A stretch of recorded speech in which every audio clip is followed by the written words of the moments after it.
আসসালামু আলাইকুম। আজকে রান্না করব পাঙ্গাস মাছ দিয়ে বেগুন দিয়ে। এই পাঙ্গাস মাছগুলো ভুনা করার জন্য রেখে দিয়েছিলাম, কিন্তু আর কি হলো, ভুল করে বের করে ফেলেছি। যাই হোক, বের যখন হয়েই গেল তখন আল্লাহ রিজিকে যেভাবে রাখছে সেভাবেই খেতে হবে। বেগুন দিয়ে খাই, না হয় আবার নতুন করে মাছ বের করে বরফ গলানো অনেক টাইমের ব্যাপার হয়ে যাবে। যাই হোক, আমাদের যে মানে 24-এর যে অভ্যুত্থান হয়েছিল, অনেক আশা নিয়ে করছিলাম, কিন্তু এখন দেখা যাচ্ছে কি আগের যে মানে খারাপ দিকগুলো ছিল, যেমন পুলিশের ঘুষ খাওয়া এবং যত ভূমি অফিসে চাঁদা নেওয়া, এরকম সব ধরনের দুর্নীতির মতো কাজগুলো শুরু হয়ে গেছে। সবাই যার যার অবস্থানে সোচ্চার হয়ে যাচ্ছে। মানে কি আমাদের বিপ্লবটা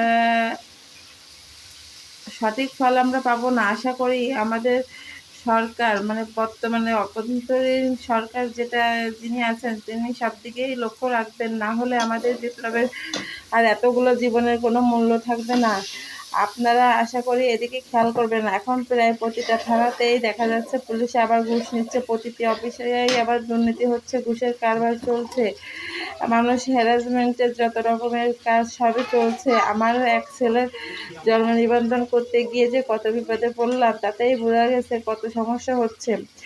শুধু হ্যারাসমেন্ট, এখান থেকে ওইখানে, ওইখান থেকে ওইখানে, কিন্তু জিনিসটা তো অনলাইনে করার ব্যাপার। যারা ওইখানে রয়েছে তারাই করতে পারে। শুধু ডিসি অফিস থেকে একটা সই, মেয়র যেহেতু নেই, ডিসি অফিস থেকে সইটা দিলেই হতো, কিন্তু তা তারা করেনি। আজকের মতো আল্লাহ হাফেজ।